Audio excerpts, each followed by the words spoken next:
할렐루야, 할렐루야. 5월 첫 번째 주 수요예배 오신 여러분들을 주님 이름으로 환영하고 축복합니다. 제가 일전에 수요예배 드릴 때 그런 말씀 한번 드린 적이 있는데, 속설에 우리 주님께서 언제 오실까라고 하였을 때 비가 주룩주룩 내리는 수요예배에 오신다고 말씀을 들었다는 그런 말씀 드렸는데, 요즘 생각하면 그런 날보다 오늘이 더 적합한 날 같습니다. 내일은 휴일이요, 코로나도 다 끝나가고 하고픈 것도 많고 쉬고도 싶고 할 것도 많은 것 같은 이날 밤, 주의 말씀을 사모하시고 주님의 은혜를 사모하셔서 이 자리에 나오신, 그리고 일상 가운데 예배드리시는 우리 모든 성도님들께 주의 말씀이, 주의 은혜가 임하기를 주님의 이름으로 축복합니다. 이제 코로나가 끝나고 있습니다. 코로나 이후의 시대는 돌아오지 않을 것이라고 많은 미래학자, 각 분야의 그런 학자 전문가들이 말하고 있지요. 우리는 한 번도 경험하지 못한 코로나를 2년 넘게 견뎌내고 살아왔고, 이제는 코로나 이후에 새로운 시대를 앞두고 있습니다.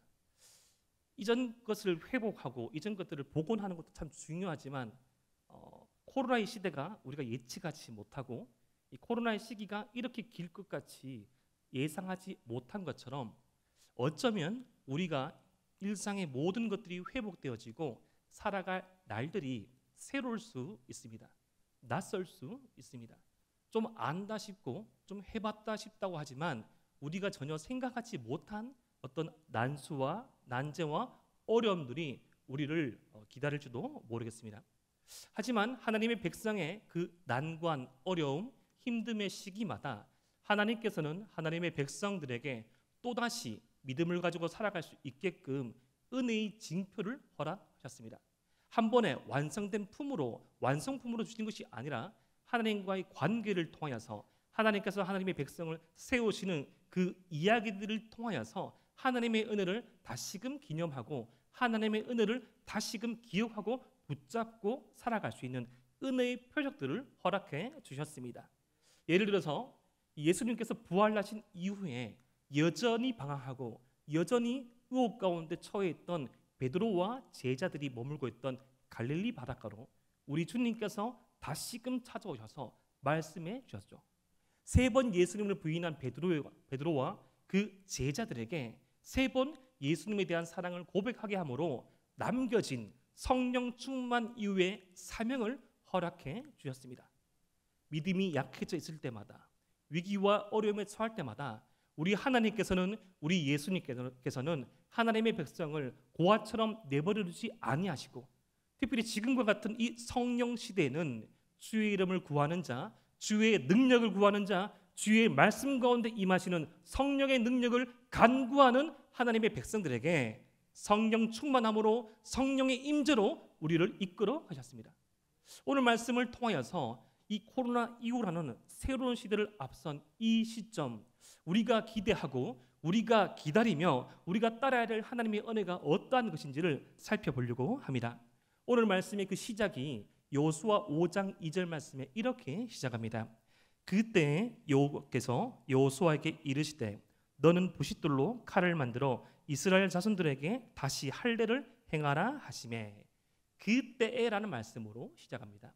이 말씀은 이 출애굽 이후 노예 430년의 시간을 마친 후에 40여 년의 광야 여정을 마친 이후라는 그런 시간적인 배경을 담고 있습니다. 사랑하는 대동교회 성도 여러분, 노예가 어떤 존재입니까? 자유 없이 자신의 생존만을 이 목적을 두고 살아가던 존재로서 이 430년의 시간을 살아왔습니다. 하나님께서는 그들을 하나님의 백성으로 선택하시고 출애굽시키셔서 하나님의 군대로, 하나님의 백성으로서의 삶을 가르쳐 주시기 위하여서, 어쩌면 애굽보다 더욱더 생존이, 애굽보다 더욱더 생명의 위협이 치달은 그 광야 여정 가운데 하나님의 백성으로 이끌어 가신 그 시간들을 다 보낸 그때에 하나님께서 말씀을 주셨습니다. 이 낯설고 위험하고 예측하기 힘든 상황이 앞서 있었습니다. 이제는 이 가나안 땅이라는 전혀 이 자신들이 살아온, 자신들이 지내온 광야 애국과는 전혀 다른 그 나라에서, 그 환경에서 살아가야 할 이스라엘 백성들에게 하나님께서 하신 말씀이 바로 이 말씀의 타이밍이라는 것입니다. 이 말씀은 이 코로나 이후 새로운 시대를 앞두고 있는 저와 여러분들에게도 적합한 말씀입니다. 좀 익숙한 것 같고 살아낼 수 있을 것만 같고 우리가 방비할 수 있을 것만 같지만 여전히 우리 자신을 의지하기엔, 여전히 우리의 경험과 우리의 능력을 의지하기엔 우리 인생이 너무나 연약하기에, 우리의 심정이 너무나 나약하기에 하나님의 은혜 없이는 살아갈 수 없는 인생이 우리임을 알기에 오늘을 남아있는 여생을 살아갈 새로운 은혜를 간구할 우리에게 주어진 말씀 또한 이 말씀이라는 것입니다. 그런데 그런 그때에 위험천만하며 이 새롭고 낯선 환경을 앞둔 이때 하나님께서 이스라엘 백성들에게 무엇을 하라고 말씀하십니까? 바로 할례를 하라고 말씀하십니다. 할례는 당시 고대 근동의 이 제의식 중에 하나였습니다. 이스라엘 백성만 하는 것이 아니라 이 메소포타미아를 중심으로 한 고대 근동 사회에서 구별된 사람으로서 할례가 이 남자 혹은 여자에게도 행해졌는데 하나님께서는 이 아브라함 이후 하나님의 백성들에게 할례를 행하게 하셨죠. 이 고대 근동에서 똑같이 이루어지는 제의식이 아니라 이스라엘 백성에게 할례란 하나님의 언약 백성, 하나님의 소유된 징표, 하나님의 백성됨이라는 정체성을 나타내기 위한 징표로서 이 남자들에게만 행해지게 되었습니다. 그런데 할례의 타이밍이 좀 특별하죠. 이 가나안 땅의 입성을 바로 앞둔 가장 위험천만하고 예측이 불구한 이 상황에서 하나님께서 할례를 행하라고 말씀하십니다. 왜 하나님께서 지금 할례를 시행하라고 말씀하셨을까요? 여호수아 5장 4절과 5절의 그 말씀에 대한 이유가 나오는데요. 지금 할례를 행하라고 말씀하신 이유 첫 번째는 이 할례 받은 사람들이 다 죽었다는 말입니다.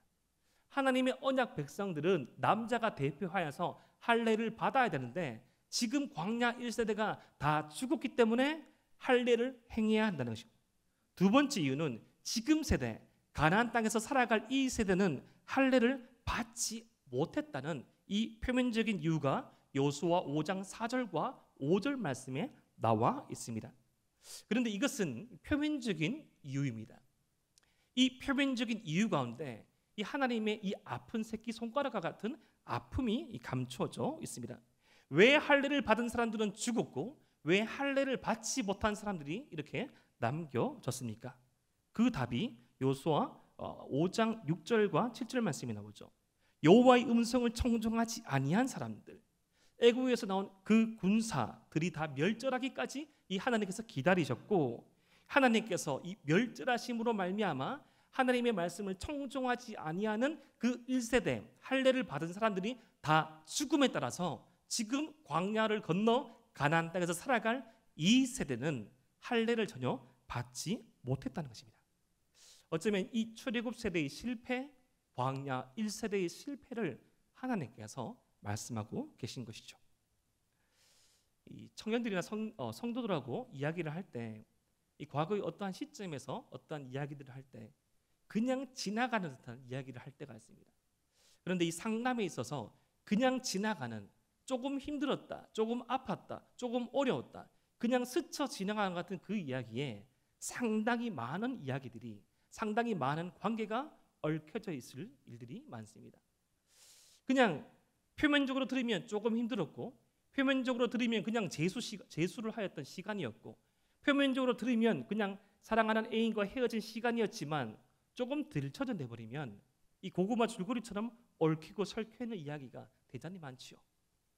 단순한 한 관계의 파괴가 아니라 그 관계의 어려움으로 말미암아 하나님과의 관계도 깨어지게 되고, 하나님과의 관계가 깨어지게 따라서 공동체 안에서도 소외되어지고, 공동체 안에서 소외되짐으로 말미암아 신앙이 바로 서지 못하게 되고, 어떠한 취업이나 입시를 준비하는데 자기가 생각하고 예상했던 결과와 조금 어긋나는데 이 준비하는 시간이 3년, 4년 흘러가게 되고, 그 시간 동안 이루 말할 수 없는 많은 힘듦과 어려움들이 있었고, 그냥 수술을 받았다고 하였는데, 그냥 어떤 수술을 받고 회복하였다고 하였는데 그 수술과 회복이라는 그 과정 가운데 담겨져 있는 성도들의 아픔들, 가끔씩 이 구약 성경의 말씀을 잘 묵상하다 보면 하나님께서 역사를 회고하는 듯한 말씀을 하시는 듯한 표현 가운데 하나님의 그 사랑하는 이스라엘 백성을 향한 아픔과 그 마음이 담겨져 있을 때가 있습니다.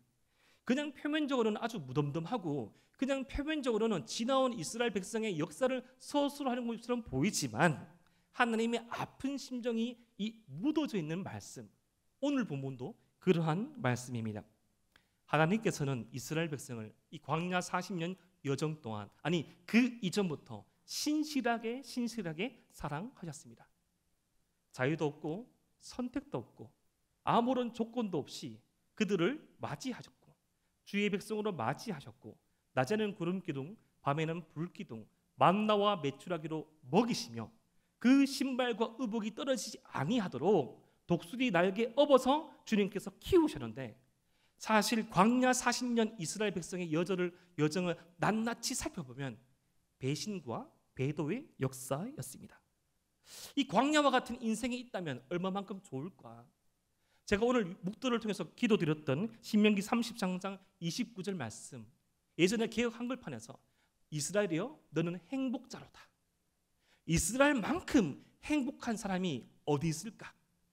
하나님의 그 날개 아래서 하나님의 그 은혜의 품 안에서 하나님께서 먹이시고 입히시고 옷피시는데 객관적으로 아주 엄밀히 살펴보면 광야 1세대가 행한 그 광야 여정은 배신과 배도의 역사였습니다. 광야와 같은 인생길 가운데 우리가 얼마만큼 하나님께 많은 은혜를 누리고 얼마만큼 우리가 많은 것들을 받아왔습니까? 어쩌면 지난 2년 반 동안 3년 이내의 코로나 시기는 광야와 같은 여정이었습니다. 단 한 번도 경험하지 못한 정말로 이 특수한 상황 가운데 정말로 죽을 것만 같았고 정말로 이 인생의 끝이 날 것만 같은 그런 위기 가운데 처해있던 성도들도 계시지만 그 어려움에 그 나락에서 떨어지지 아니하고 주께서 손으로 받치시며 인도하신 은혜의 순간들, 어려워지면 기도하기 마련인데 그 어려움이 해결되어지면 언제 그랬냐 했듯이 마치 자신이 필요한 것이 있을 때 부모 앞에서 애교를 피는 어린아이처럼 이 어려움과 내가 구하는 것을 구했을 때 얻어졌을 때 주님을 못 본 채 하고 살아오던 그러한 시간들, 어쩌면 오늘 이 여호수아 5장의 말씀은 이스라엘의 역사가 아니라 저와 여러분의 시간 또한 포함하고 있는 것 같습니다. 그런데 이런 신실하신 하나님의 은혜에 비하여서 배신과 배도, 반역과 배신이 점철된 그러한 이스라엘의 시간들을 오늘 본문에서는 특별히 애굽의 수치라고 표현합니다. 특별히 이 애굽의 수치로 표현되는 시간 가운데 대표적인 두 가지 사건이 있는데 그 첫 번째 사건이 바로 금송아지 사건이었습니다. 하나님의 백성 이스라엘 백성이 출애굽한 이후에 시내산 밑에서 하나님의 말씀을 받으려고 한 이 모세가 더디 내려옴을 보고 이 섬길 수 있는, 손으로 만질 수 있고 귀로 들을 수 있고 눈으로 볼 수 있는 그 우상을 만들라, 여호와 하나님을 만들라고 요청한 것처럼 보이지만 이 애굽의 우상을 섬기던 그 버릇에서 벗어나지 못하여서 하나님을 눈과 손과 귀로 만질 수 있고 접촉할 수 있는 우상으로 평가절하한 사건, 그것을 보고 너무나 가슴 아프신 하나님께서 새로운 백성의 출발까지도 시도하려고 하셨던 그 가슴 아픈 사건, 애굽의 수치로 불릴 수 있는 대표적인 사건이었습니다. 만나와 메추라기를 먹고 구름 기둥과 불 기둥으로 인도함을 받았음에도 불구하고 어떻게 이런 반응을 볼 수 있겠냐고 우리가 반문할 수 있지만 이 교회의 역사, 우리 신앙의 역사 가운데 우리의 작은 이익이 하나 실현되지 못했을 때, 나의 작은 자존심 하나 무너졌을 때 언제 그랬냐는 듯이 주님의 몸된 교회와 성도들과 나 자신을 향해서 행했던 일들을 되돌아보면 그 금송아지 사건과 그 사건 가운데 있었던 이스라엘 백성과 우리가 별반 다를 바 없음을 살펴보게 됩니다. 애굽의 수치로 불리어지는 두 번째 사건은 바로 가나안 정탐 사건입니다. 하나님께서 약속하신 땅 가나안 땅을 12지파의 대표들을 보내어서 40일 동안 정탐하게 하셨죠. 하나님께서 정탐하게 하신 이 가나안 땅은 사실 우리나라로 치면 이 강원도만 했습니다. 이 강원도만한 땅 덩어리를 이스라엘의 12명의 이 스파이들이 정탐꾼들이 40여일을 정탐했는데 가나안 사람들이 알았을까요? 몰랐을까요? 저는 아마 알았을 가망이 상당히 많다고 생각합니다. 그 좁은 땅덩어리를 얼마나 편하게 정탐했을까요? 의복, 양식도 다르고 나름 스파이라 하여서 훈련도 받은 것처럼 보이겠지만 그 이후에 하나님 앞에서 한 그 말들을 보면 그들의 수준을 살펴볼 수 있지 않습니까?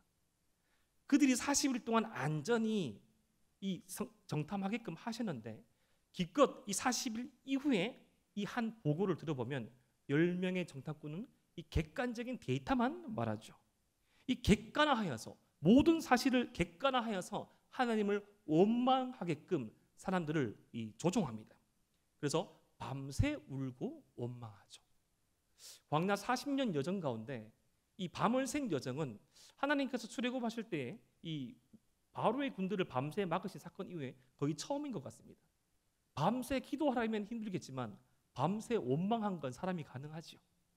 1시간 기도하는 건 힘들지만 1시간 불평하는 것은 가능한 것 같습니다.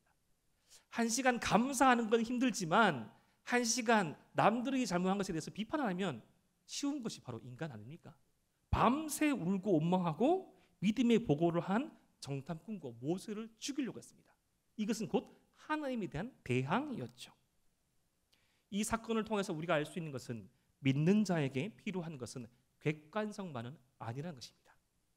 객관적인 사실 너머에 저 거인과 같은 가난인들 너머에 살아계신 하나님에 대한 믿음이 저들은 없었던 것이죠. 객관적으로 저와 여러분들은 연약할 수 있습니다.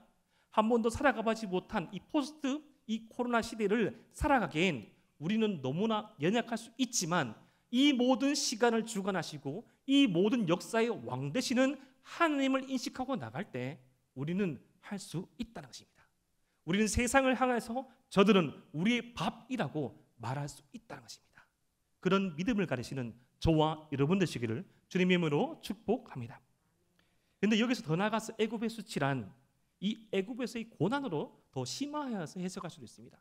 애굽에서 받았던 이 고난들, 400년이 넘는 세월 가운데 받았던 이 노예로서의 삶의 그 고단함들, 그리고 플러스 하여서 40년 광야 세월의 이 고난들, 특별히 이 이스라엘 광야 생활을 두고 이집트인들은 애굽인들은 수없는 조롱을 하였습니다.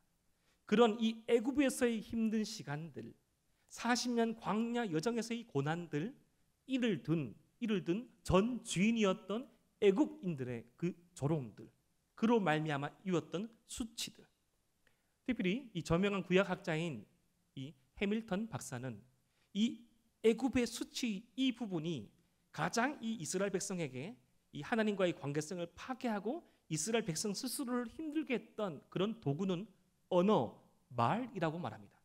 무슨 말인가 하면 이 이스라엘 백성들이 이 애굽 이로부터 받았던 이 조롱들, 그리고 이스라엘 백성들이 광야 여정 가운데 모세 앞에서 쏟아냈던 말들, 하나님 앞에서 쏟아냈던 불평들, 이 언어적인 폭력, 언어적인 불평들, 이로 말미암아 애굽의 수치가 더욱더 증폭되고 심화되었다는 것이죠. 모든 출애굽 사건의 출애굽 여정의 사건 가운데 말이 있었습니다. 금송아지 사건에도 모세가 더디 내려옴을 보고 이스라엘 백성들이 말하기 시작하기 시작합니다. 광야 여정 가운데 이 정탐꾼 사건에서도 말로 시작되었습니다. 아론과 모세의 지도력을 두고도 말로 시작되었죠. 그 말이 그 모든 사건의 중심에 있었습니다. 이번 주간에 중요한 날들이 있죠. 내일은 어린이날, 그리고 오는 주일은 어버이날 맞습니까? 어버이날 가장 많이 받고 싶은 선물에 대한 이 조사의 결과를 살펴보았습니다. 이 4위가 여행 상품, 상품권이고, 부모님이다. 부모님이 받고 싶은 상품. 3위가 건강식품. 그리고 1위가 뭘까요? 헌금. 어버이날 가장 주고 싶은 선물, 이 자녀들 입장이죠. 4위가 건강가전, 3위가 패션 상품, 2위가 건강식품, 1위가 뭘까요? 헌금. 놀랍게 부모님과 이 자녀들의 마음이 맞네요. 그런데 부모님들이 어버이날 가장 많이 받고 싶은 선물, 이 근소한 차로 1등이 될 수 있었는데 2등이 되었던 그게 있습니다.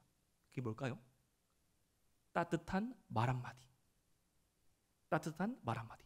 그런데 이 주는 입장, 자녀 세대에서는 1위부터 10위까지 주고 싶은 선물 중에서 눈을 씻고 찾아봐도 없습니다. 눈을 씻고 찾아봐도 없습니다. 근데 아이러니한 건 이 어린이날과 상관하여서 이 학생 그리고 교사, 학부모 서로 주고받고 싶은 말들을 살펴봤는데, 그 조사를 살펴봤는데 그 학생들이 가장 많이 듣고 싶은 선생님과 부모님에게 듣고 싶은 말이 따뜻한 말 한마디였습니다. 넌 잘하고 있어. 넌 소중한 나의 아들과 딸이야. 그 말들을 부모님에게 듣고 싶고 선생님에게 듣고 싶고, 특별히 친구들한테는 그 말, 내 친구가 되어줄래? 같이 놀자.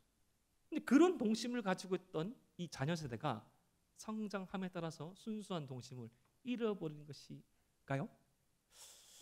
이렇게 살아오면서 더 표현하고 싶고 더 마음속에 담아둔 것을 잊어버린 것은 아닐까라고 생각해 봅니다. 어쩌면 애굽의 수치와 같은 시간들을 통과하면서 가장 소중한 것을 놓쳐버릴 수 있다고 저는 생각합니다. 사랑하는 대동교회 모든 성도 여러분, 우리에게 애굽의 수치는 무엇입니까? 특별히 짧게 잡아 지난 2년 동안의 코로나 시기를 통과하면서 우리가 다시금 새로운 출발을 앞두고 우리가 해결해야 될 애굽의 수치는 무엇입니까? 하나님을 향한 그 관계 가운데, 성도와 성도의 그 관계 가운데 애굽의 수치가 있다면 그 수치를 해결해야 합니다. 지금 하나님께서는 할례를 통하여서 그 애굽의 수치의 문제를 해결하고 계신 것입니다. 지지난주 월요일이었죠. 이제 그 거리두기가 해제되면서 이 식당의 그 영업 시간이 사라졌죠. 제가 알고 있는 지인, 예수님을 믿지 않은 그런 동창 가운데 시내에서 요식업을 하는 친구가 몇 명 있었습니다. 동창 그 톡이 있으니까 난리가 난 겁니다. 예수님을 믿지 않은 그 친구들이 그 다음 날 화요일 날 새벽에 할렐루야가 말이 막 나오더라고요. 뭔가 싶어서 보니까 술이 없어서 못 팔았다는 것이죠. 이런 게 거의 오래간만이라고. 월요일인데 가득히 메운, 동성로를 가득히 메운 이 청장년들, 마셔라 시험 기간인데, 놀랍게 중간고사 기간인데 그렇게 마시고, 또 강사하는 친구나 물어보니까 어떤 강의실에는 알코올 냄새가 진동했답니다. 시험 치러 오는 우리 학생들이 얼마나 술을 퍼마시고 왔길래 알코올에 취해가지고 시험 감독하던 그 교수님이 취했다는 그런 전설로 생겼습니다. 그때만 기다린 것이죠. 해제만 돼봐라, 더 마시겠다. 물론 마음에 힘듦이 있었겠지요. 억눌리고 힘든 시간들. 하나님을 알지 못한 사람들은 그 어떠한 방법으로 자신의 그 허망한 마음을 채우려고 하지요. 그러한 방법으로 애굽의 수치를 해결하고 합니다. 거리두기만 해제해봐라, 계속 공칠 거다. 거리두기만 해제해봐라, 산으로 들러만 나갈 것이다. 지금도 이미 우리가 알고 있듯이 오늘 이후에 그 여정 가운데 해외로 몇십만 명이 나가셨죠. 거리두기만 해제해봐라. 하지만 우리 이 삶 속에서 우리가 이 사람에게, 연약한 인간에게, 인생에게 받는 이 애굽의 수치들을 사람에게서 우리가 주인된 경험을 통해서 다 해결할 수 있습니까? 아니지요. 하나님께서 그 문제를 해결하실 수 있습니다. 여호수아 5장 8절 말씀을 제가 읽어드리겠습니다. 또 그 모든 백성에게 할례 행하기를 마침에 백성이 증중 각 처소에 머물며 낫기를 기다릴 때, 하나님께서 이 광야 2세대에게 가나안 땅 입성을 앞두고 할례를 다 행하셨습니다. 이스라엘 모든 남자에게 할례를 다 행하셨습니다. 지금 그들 앞에서는 언제 그들을 칠지 모르는 이 가나안 족속들이 버티고 있습니다. 문명도 다르고 무기도 다른 그들이 버티고 있는데, 그들이 느꼈던 감정은 어떤 것일까요? 저는 한번 생각해 보았습니다. 그들이 느낀 감정이 불안함이었을까요? 그들이 느낀 감정이 참 불안에 떨면서 공포에 사로잡혔을까요? 저는 그렇지 않다고 생각합니다. 자신의 몸에 엄습하는 고통과 아픔 속에서 그들은 광야 이스라엘은 하나님께서 보호하심과 함께하심을 경험했을 것입니다. 그리고 드디어 해결된 애굽의 수치로 인해 미소 짓고 소망하며 다시금 함께하신 그 하나님의 은혜에 기대어서 출애굽을 넘어 새로운 땅, 가나안 땅을 향한 발걸음을 했을 것이라고 생각합니다. 코로나 시대를 마무리하고 새로운 출발을 앞둔 저와 여러분들에게도 우리의 수치를 제거하시는 하나님의 은혜가 필요합니다. 후회되는 시간, 되돌리고픈 시간 있습니까? 좀 힘들 때 더 열심히 신앙생활을 할 걸, 코로나 시기에 참 이 거리두기라는 이 핑계 아래에서 이 자녀들의 신앙을 방치하지 않을 걸, 내가 좀 더 그때 그 말 하지 않을 걸, 내가 그 시점으로 갈 수 있다면 그러한 선택을 하지 않을 걸. 신앙생활을 한다는 것은, 주님을 믿는다는 것은 어떤 타임머신을 타고 그 과거로 돌아가서 과거 이후에 그 시간을 바꾸는 것이 아니죠.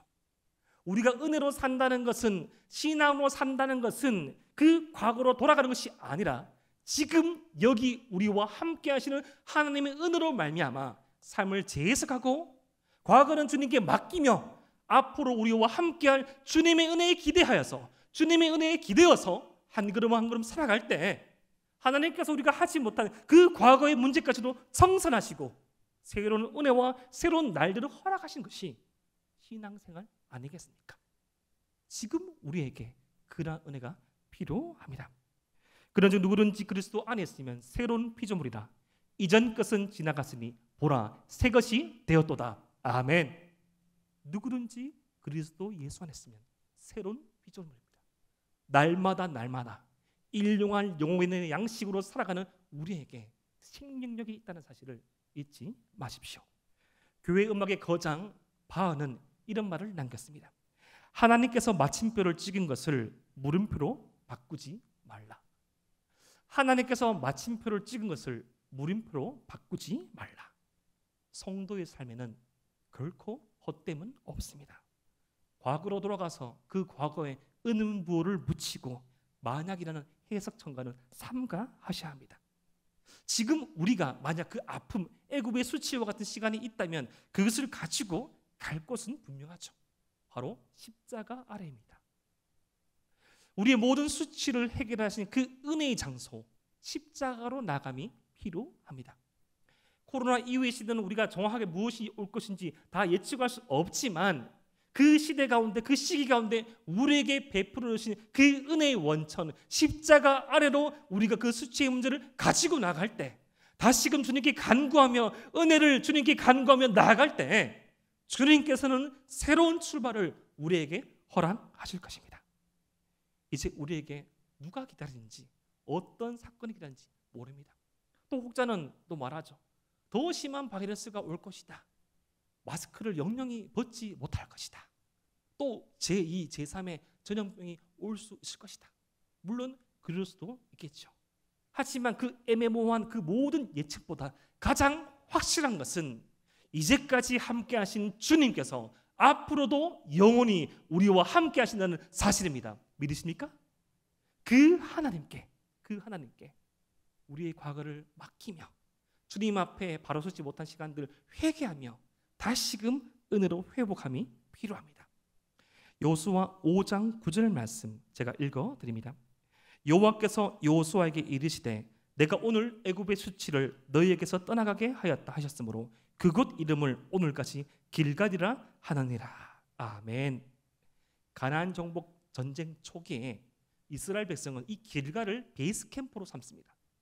정복 전쟁을 떠났다가 다시금 돌아오고, 떠났다가 돌아오고, 떠났다가 돌아오고, 가장 큰 은혜와 담력이 필요할 때 길갈에게 베풀어 주신 애굽의 수치를 제거하신 그 하나님의 은혜를 기억하고 기념하고 상기함으로써 한 발짝 한 발짝 그 가나안 땅을 정복할 수 있었습니다. 우리에게 중요한 시기가 다가오고 있죠. 이제 대면 사역으로 다 전환하고 이제 오는 주에 오예배도 회복되어지고 이 구역장 모임, 권찰 모임도 회복되어지고 각가지 모든 사역들이 재개될 것인데 그러한 시간들이 우리의 길갈이 되기를 주님의 이름으로 축복합니다. 다시금 모여서 모이는 데 힘을 내어서 마음을 모으는 데 힘을 쓰어서 오 주님 우리와 함께하여 주시옵소서. 오 주님, 주님께서 앞서 행하여 주시옵소서. 그 과거는 잊어버리고 앞으로 우리에게 행하실 그 주님을 기대하며 우리에게 은혜 베푸시는 그 주님 앞으로 나감이 필요합니다. 오늘 말씀의 적용과 결단을 해보길 소망합니다.